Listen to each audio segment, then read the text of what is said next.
मुख नामक स्थान से गंगा का उद्गम होता है। ठीक है, जिसे गंगा को किस नाम से जानी के नाम से जानते हैं। ये आगे जब बढ़ती है आती है तो गंगोत्री ग्लेशियर से ये बहती है। ठीक है, गंगोत्री ग्लेशियर पर ये आगे जब आती है जिसे भागीरथी के नाम से जानते हैं। ठीक है, अब भागीरथी नदी पर यदि क्या है, टिहरी बांध बना हुआ है, भारत का टिहरी बांध। और यहाँ पास आकर भिलंगना नदी आके मिलती है। टिहरी बांध यहाँ बना है यहाँ पे भिलंगना नदी आके मिलती है। जैसे फिर आगे बढ़ते आती है ये नदी बहते हुए देवप्रयाग के पास में आके मंदाकिनी नदी और अलकनंदा नदी आके मिलती है। अब ये अलकनंदा नदी की सहायक नदी है मंदाकिनी नदी। और इसके बाद भी कौन सी विष्णु गंगा है। विष्णु गंगा कहाँ मिलती है, नंदप्रयाग में। और आगे जब बढ़ते हैं पिंडार नदी आके मिलती है अलकनंदा में, कर्णप्रयाग के पास मिलती है। उत्तराखंड में कर्णप्रयाग नामक स्थान है, कर्णप्रयाग में मिलती है। इसके बाद जब आगे बढ़ती है तो ये मंदाकिनी नदी आकर अलकनंदा नदी में रुद्रप्रयाग के पास आके मिल जाती है। आपका उत्तराखंड में ही इसी विष्णु गंगा और धौली नदी के बीच का जो क्षेत्र है उसे फूलों की घाटी कहते हैं, जो कहाँ चमोली जिला में, उत्तराखंड के चमोली जिला में ये स्थान है। जो उसके बीच की जो घाटियां जो स्थान है उसे फूलों की घाटी से जाना जाता है। धौली नदी आके विष्णु प्रयाग में कहाँ मिलती है, विष्णु गंगा नदी से आके मिल जाती है। जब ये आगे बढ़ते हुए अलकनंदा जब आती है तो देवप्रयाग के पास आके गंगा नदी में मिल जाती है, जो अभी क्या है भागीरथी नदी है। जब ये भागीरथी आगे जब मैदान उतरती है पहली बार तो कहाँ उतरती है, हरिद्वार के पास। उत्तराखंड के हरिद्वार के पास जब ये मैदानी इलाके में उतरती है ये नदी तब इसे गंगा के नाम से जाना जाता है। फिर जैसे आगे बढ़ते आती है ये एक नदी बहते वाले रामगंगा नदी कहाँ मिलती है, उत्तराखंड में कन्नौज जिले के पास आके रामगंगा नदी गंगा नदी में मिल जाती है। इधर आप आओगे दाहिने साइड से तो ये यमुना नदी बहते हुए कहाँ आती है, इलाहाबाद स्थान तक मिलती, जो क्या बनता है इलाहाबाद का संगम। ठीक है, गंगा में आके ये गंगा की सहायक नदी कौन सी, यमुना नदी है। फिर जब आगे आप नदी के बहते हुए आती है तो फिर दाएं साइड में कौन सी नदी मिलती है, कहाँ इलाहाबाद के पास ही सिरसा नामक स्थान है। सिरसा नामक स्थान है, सिरसा के पास आके कौन सी नदी मिलती है। ठीक है, फिर जब गंगा नदी आगे बहते जाती है तो आप बनारस और गाजीपुर की जो सीमा बनाती है ये गोमती नदी, ये आके गाजीपुर के पास आके गोमती नदी जो है आके यहाँ मिल जाती है। गोमती नदी का उद्गम स्थल जो है पीलीभीत नामक जिला का नाम सुने हो आप, उत्तर प्रदेश से पीलीभीत जिला है। उसी के पास कौन सा फुल्लर झील है,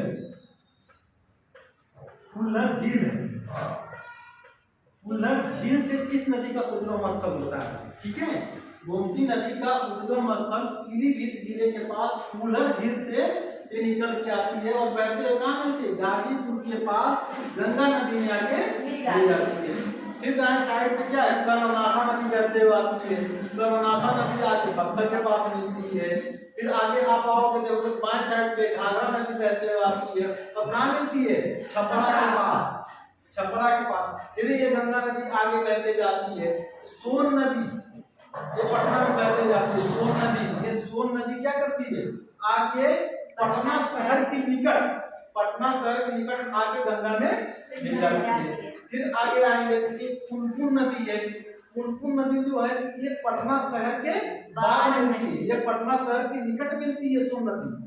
ठीक है, देखिए पटना शहर जब पार कर जाती है गंगा नदी तब उसके पास पुनपुन नदी आगे इसकी सहायक नदी के रूप में मिल जाती है। फिर आगे जब बढ़ते हैं पटना शहर में ही, पटना के निकट ही गंडक नदी बहते हुए आती है, ये आगे यहाँ इसके गंगा नदी की सहायक नदी बन जाती है। फिर आगे बढ़ती है जब ये गंगा बढ़ती जाती है तो बूढ़ी गंडक नदी जो है मुंगेर के पास आके गंगा नदी मिल जाती है।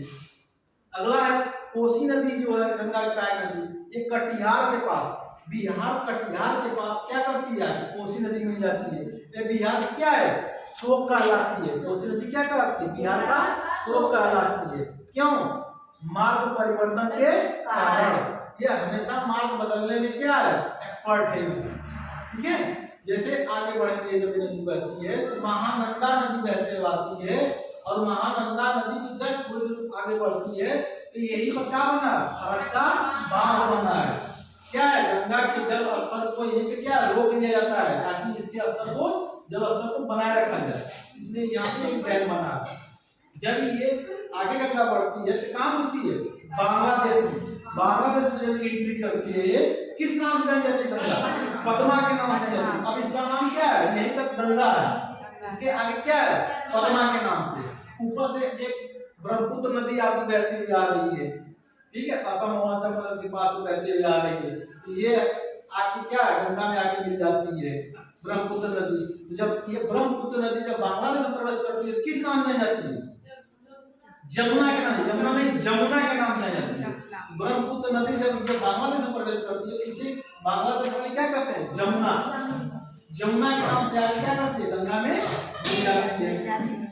मेघालय से बहने वाली एक मेघना नदी, एक छोटी नदी मेघना नदी जो इतनी बड़ी नदी नहीं है, मेघना नदी आगे गंगा में मिलती है बांग्लादेश में और गंगा को क्या करती है मेघना के नाम से जाके बंगाल की खाड़ी में मिल जाती है। ऊपर वाली नदी भी कहां से आती है? ये सब जितने भी ये सब पहाड़ जाते हैं नेपाल से आती है, ज्यादा नेपाल से निकलती है, चीन से बहती है, चीन नेपाल होते बहती आती है, बाकी सब ज्यादा क्या है नेपाल के इलाके से आती है। कुछ इसमें उत्तराखंड से मिली है, उत्तर प्रदेश की पीलीभीत से निकलते आती है, सबका क्या अपना अपना अलग अलग उद्गम स्थल है।